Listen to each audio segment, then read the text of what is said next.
Hi viewers, welcome to our channel. ప్రస్తుతం మనతో పాటు సీనియర్ జర్నలిస్ట్ దాము బాల సార్ వారితో మాట్లాడదాం. నమస్కారం సార్. సార్, ఆంధ్రప్రదేశ్లో ఏపీ బివరేజెస్ ఎండి వాసుదేవరెడ్డి గారి పైన సిఐడి దాడులు జరగడం జరిగింది సార్. ఇది కూడా కక్షపూరిత చర్య అని చెప్పేసి వాళ్ళు ఆరోపిస్తున్నారు. మరి అధికారం మారగానే ఇటువంటి చర్యలకు పాల్పడుతున్నారని చెప్పేసి కూడా అంటున్నారు. అసలు ఏం జరిగింది సార్? ఈ సంఘటన చూసినప్పుడు నాకు రెండు కాన్సెప్ట్లు గుర్తుకొచ్చాయి. ఒకటి డిజావ్ అంటే ఫ్రెంచ్ వర్డ్. అది డిజావ్ అంటే ఒక అనుభవాన్ని గతంలోనే అనుభవించేసినట్టుగా మనకి ఫీలింగ్ ఉంటుంది. సో మొన్నటి వరకు మనం సిఐడి తెలుగుదేశం వాళ్ళ మీద దాడులు చేయడం, రామోజీరావు ఆఫీసులో దాడి చేయడం, ఇవన్నీ చూసాం. ఇప్పుడు అదే సిఐడి వైసీపీ అధికారుల మీద దాడులు చేయడం మొదలైంది. దీన్ని డిజావు అంటారు. అంటే గతంలో చూసినట్టే అనిపిస్తుంది. జస్ట్ సింపుల్ చేంజ్ అంతే. Same CID, same bureaucrats. కాకపోతే బ్యూరోక్రాట్స్ పర్సన్స్ మారారు, సిఐడి మాత్రం సేమ్ సిఐడి యజమానులు మారారు. ఇంతే జరుగుతుంది. అట్లాగే రెండో కాన్సెప్ట్, మామూలుగా మనకి రెవెంజ్ గురించి ఒక ట్రెడిషనల్గా ఒక సూక్తి ఉంది. అదేమంటే revenge is the dish best served cold అని. అంటే రెవెంజ్ అనేది ఒక ఫుడ్ అనుకుంటే, ఫుడ్ ఐటమ్, ఎనీ డిష్ అనుకుంటే దాన్ని చల్లార్చి అప్పుడు సర్వ్ చేస్తే అది మంచి టేస్ట్ ఉంటుందని.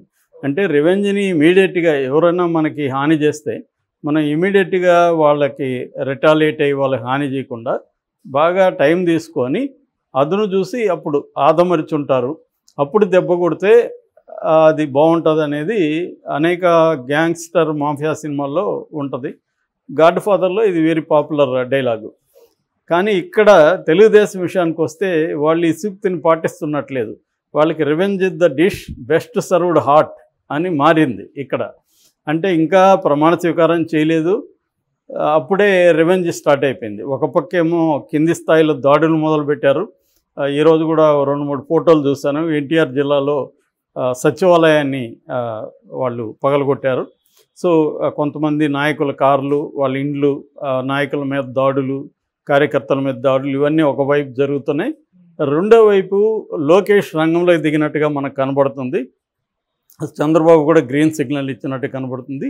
సో సిట్ అధికారి ఎవరైతే ఉన్నారో కొల్లి రఘునాథ్ రెడ్డి, ఆయన్ని పక్కన పెట్టేశారు.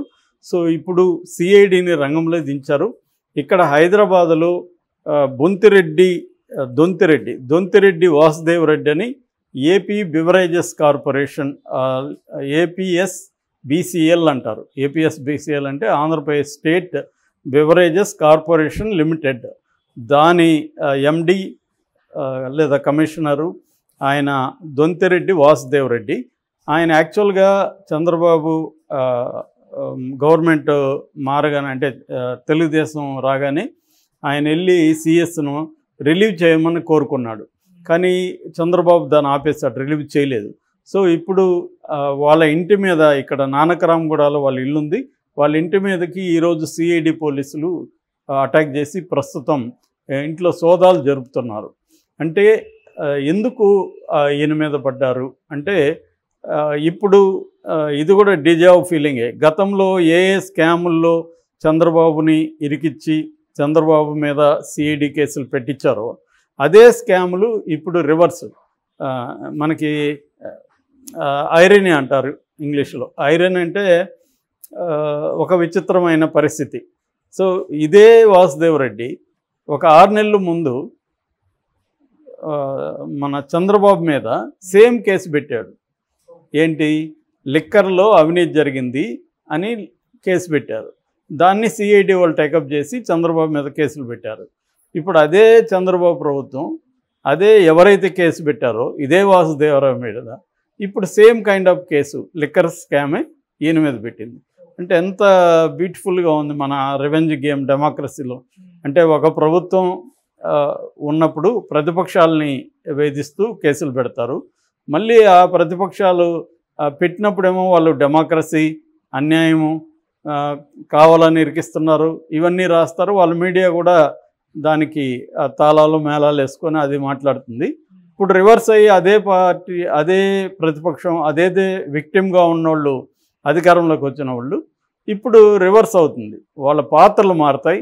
సేమ్ మళ్ళీ మీడియా ఇటు రివర్స్ తీసుకుంటుంది. ఇప్పుడేమో మీడియా అప్పుడంతా ఏడ్చిన మీడియా ఇప్పుడు నవ్వుతుంది, అప్పుడు నవ్విన మీడియా ఇప్పుడు ఏడుస్తుంది. సేమ్ రివర్సు, ఏం తేడా లేదు.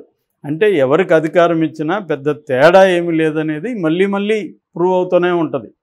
సో ఇది ఎన్నిసార్లు ప్రూవ్ అయినా మళ్ళీ ప్రూవ్ అవుతూ ఉంటుంది, వేరే మార్గం లేదు. ఇది ఒక విసియస్ సర్కిల్. సో ఈయన అప్పుడు చంద్రబాబు మీద పెట్టిన ఆరోపణలు ఏంటి, ఇల్లీగల్గా లిక్కర్ లైసెన్సులు ఇష్యూ చేశారు, అట్లాగే ప్రివిలేజ్ ఫీని రిమూవ్ చేశాడు. ప్రివిలేజ్ ఫీ 8% ఉండేది, దాంతోపాటు అవుట్పుట్ మీద అంటే సేల్స్ అవుట్పుట్ మీద వ్యాట్ ట్యాక్స్ ఉండేది. ఈ రెండింటిని తీసేశాడు చంద్రబాబు వాళ్ళకు అనుకూలంగా ఆ పార్టీలకి. అట్లాగే అండ్యూ ఫేవర్ చేశారు, కొంతమందికి లిక్కర్ లైసెన్సులు ఇవ్వడం, కొన్ని డిస్టిలరీస్కి లైసెన్సులు ఇవ్వడం అనేది ఫేవర్ చేశాడని చంద్రబాబు మీద పెట్టారు. సేమ్ కైండ్ ఆఫ్ సెక్షన్లు, సేమ్ కైండ్ ఆఫ్ ఆరోపణలు ఈ దొంతిరెడ్డి వాసుదేవరెడ్డి మీద ఇప్పుడు సిఐడి ఆరోపించింది. అంటే వీళ్ళేమీ కొత్తగా ఇన్నోవేటివ్ క్రియేటివ్గా కూడా థింక్ చేయాల్సిన అవసరం లేదు. తెలుగుదేశం వాళ్ళు గతంలో వైసీపీ తమ మీద ఏమేమి కేసులు పెట్టారో రివర్స్లో అదే సిఐడి వాళ్ళకి ఆల్రెడీ తెలుసు కేసులు ఎలా పెట్టాలో. మీరు ఆ పలానా వాళ్ళ మీద పెట్టండి అని చెప్పేస్తే చాలు, ఇంకేమి కూడా డైరెక్షన్స్ కూడా ఇవ్వాల్సిన మళ్ళీ పలానా వాళ్ళ మీద అప్పుడు ఏం పెట్టారో అది రివర్స్ పెట్టండి రా అంటే సరిపోయింది. సో ఇప్పుడు రివర్స్లో హంటింగ్ స్టార్ట్ అయింది సిఐడి. ఇది ఇంకొకటి కూడా మనం ప్యారలల్గా చూడొచ్చు. ఇక్కడ రేవంత్ రెడ్డి ప్రభుత్వం కూడా సిమిలర్గానే ప్రవర్తిస్తుంది. రేవంత్ రెడ్డి ప్రభుత్వం కొద్దిగా గవర్నమెంట్ ఫామ్ అయ్యే వరకు ఆగింది, అక్కడ ఆగడానికి కూడా వాళ్ళకి అంత ఓపిక కూడా లేదు. అంటే 12వ తేదీ వరకు ఆగాలన్నా మేము అని వాళ్ళు అనుకుంటున్నారు. అంటే ఆవురావురమని ఉన్నారు, ఎప్పుడెప్పుడు మన దగ్గరికి పవర్ వస్తుంది. ఇంకా పవర్ అఫిషియల్గా రాకపోయినా అధికారులంతా వీళ్ళ మాట వింటారు. కాబట్టి యాక్చువల్గా ఇప్పుడు చెప్పాలంటే ఆపద్ధర్మ ప్రభుత్వం, ఆపద్ధర్మ ముఖ్యమంత్రి జగన్. కానీ జగన్ మాట ఏ అధికారి వినడం ఇవాళ. చంద్రబాబు మాట అందరూ వింటారు, చంద్రబాబు ఇంకా ఛార్జ్ తీసుకోకపోయినా. So this is beautiful democracy. So Revanth Reddy కూడా ఇదే చేస్తున్నాడు. ముందు అధికారుల మీద కేసులు పెట్టి తర్వాత అధికారులను ఇన్వాల్వ్ చేసి అధికారులను జైలుకి పంపించి అధికారుల కన్ఫెషన్ రిపోర్ట్లో లీక్ చేస్తూ మెల్లమెల్లగా వెళ్తున్నాడు రేవంత్ రెడ్డి. ఒక స్టెప్ బై స్టెప్ వెళ్తున్నాడు. చంద్రబాబుకు అవసరం లేదు, ఎందుకంటే చంద్రబాబు చాలా వేగంగా కదులుతున్నాడు. రాజకీయ నాయకుల మీద కూడా వెళ్తుంది. ఆల్రెడీ బొత్స సత్యనారాయణ కూడా అరెస్ట్ చేయబోతున్నారని ఈరోజు న్యూస్ రాశారు. వీళ్ళకి చంద్రబాబుకి ఒక మెథడ్ ఉంటుంది, అదేంటంటే ముందుగా మీడియా రాస్తుంది వార్తలు, ఆ తర్వాత ప్రభుత్వం రంగంలోకి దిగుతుంది. మీడియా ఒక కుంభకోణం అంటుంది, ఇమ్మీడియట్గా వీళ్ళు వెళ్ళి చేస్తారు. ఇదొక ప్యాటర్న్ ఉంటుంది చంద్రబాబు నాయుడికి, ఆయనకి మీడియాకి మధ్య ఈ కైండ్ ఆఫ్ అండర్స్టాండింగ్తో నడుస్తుంటారు.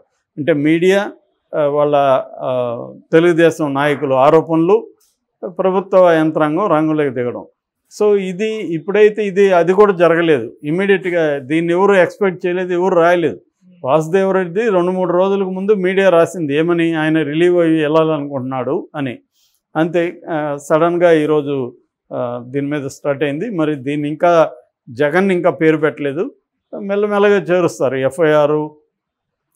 ఎఫ్ఐఆర్ కూడా అయిందా లేదు తెలీదు. ఏదేమైనా రైడ్లు జరిగాయి. సో ఆ డాక్యుమెంట్స్ అవన్నీ తీసుకుంటారు. దీంట్లో కూడా ఆరోపణలు ఏంటంటే వైసీపీ వాళ్ళకి చెందిన వాళ్ళకే కొన్ని రకాల డిస్టిలరీస్ లైసెన్సులు ఇచ్చారని. గతంలో కూడా మనకి ఎస్పీవై అని మన పైపులు ఇవి ఉన్నాయి, అగ్రో లిమిటెడ్ వాళ్ళు కర్నూలు. సో వాళ్ళకి లైసెన్సులు ఇచ్చారు చంద్రబాబు అనేది అప్పుడు చంద్రబాబు మీద మద్యం కుంభకోణం కేసు. ఇప్పుడు అదే మద్యం కుంభకోణం కేసు జగన్ మీద పెట్టబోతున్నారు. దానికి లీడ్గా వాసుదేవరెడ్డి మీద దాడులు చేస్తారు. సో మనకి ఇంకా మద్యం రాబోతుంది, నెక్స్ట్ ఇసుక రాబోతుంది, ఇంకా ఏమేమి వస్తాయనేది చూడాలి. ఎందుకంటే ఆయన మీద అక్రమాస్తుల కేసులు ఆల్రెడీ ఉన్నాయి, కానీ అక్రమాస్తుల కేసులు మోడీ ఎంత దూకుడికి వెళ్తాడనేది డౌట్ఫుల్. ఎందుకంటే మోడీ ఇటు చంద్రబాబు అటు నితీష్ కుమార్లు ఇద్దరి మీదనే ఆధారపడి గవర్నమెంట్ని నడిపే ప్రసక్తి లేదు. ఎందుకంటే వీళ్ళిద్దరూ ఏం చెప్తే వినాల్సి వస్తుంది. అందుకని మోడీ ఆల్టర్నేటివ్గా ఏ పార్టీలు ఉన్నారు వాళ్ళని, ఫర్ ఎగ్జాంపుల్ ఇప్పుడు శివసేన ఉద్ధవ్ ఠాకరే గ్రూప్ ఉంది, వాళ్ళకు 9 వచ్చాయి అక్కడ. వాళ్ళని కలుపుకునే పరిస్థితి కనిపిస్తుందని పుకార్లు వ్యాపించాయి. ఎందుకంటే మహారాష్ట్రలో త్వరలో ఎన్నికలు రాబోతున్నాయి. మళ్ళీ శివసేన బీజేపీ అక్కడ ఉమ్మడిగా పోటీ చేసే అవకాశం ఉంది. అంటే ఉద్ధవ్ ఠాకరేకి కూడా బీజేపీ అవసరం ఉంది అక్కడ. కాబట్టి బీజేపీ నుంచి ఆ 9 అటు వెళ్ళొచ్చు అకౌంట్లకి. అట్లాగే జగన్ 4 కావాలి. ఇట్లా ఆల్టర్నేటివ్గా కూడా చూసుకుంటున్నారు వాళ్ళు ఆల్టర్నేటివ్గా. ఎందుకంటే రేపు పొద్దున్న నితీష్ కుమార్, చంద్రబాబు బయటికి వెళ్ళారనుకో, సో వాళ్ళకి గవర్నమెంట్ కూలిపోతుంది. అది కూలిపోకుండా వేరే సోర్సెస్ కావాలి. ఆ క్రమంలో జగన్ని వాళ్ళు సేవ్ చేయొచ్చు, కానీ రాష్ట్రంలో సేవ్ చేయలేరు వాళ్ళు. చంద్రబాబు రాష్ట్రంలో సిఐడి ఎట్లాగైతే జగన్ ఉపయోగించుకున్నాడో అదే పద్ధతిలో ఇప్పుడు చంద్రబాబు కూడా ఉపయోగించుకుంటున్నాడు. ఓకే. మొన్నటి వరకు మనం అది చెప్పుకున్నాం, ఇప్పుడు రివర్స్లో ఇది చెప్పుకుంటున్నాం, అంతే తేడా. Okay sir, thank you so much.